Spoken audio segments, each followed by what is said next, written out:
दृष्टांत अलंकार उपमेय ओ उपमान मध्यरे थिबा सादृश्य को जदि दुईटी वाक्य रे दुईटी भिन्न भिन्न धर्म द्वारा व्यक्त करा जाए तेबे दृष्टांत अलंकार हुए।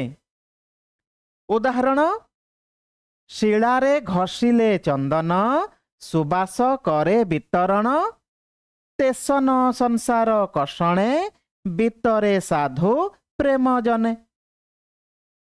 एही उदाहरण रे देखिबा दृष्टांत अलंकार कोठी शिलारे चंदन को घषिले ताहा सुबास वितरण करे।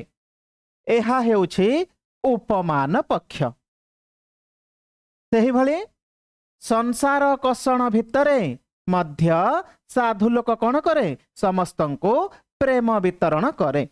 एहा हेउछि उपमेय पक्ष।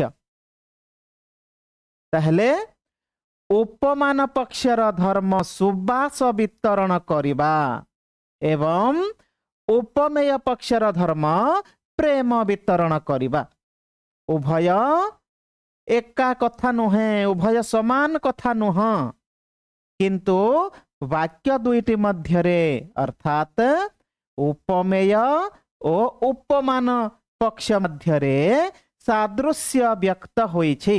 तेणु एठारे दृष्टांत अलंकार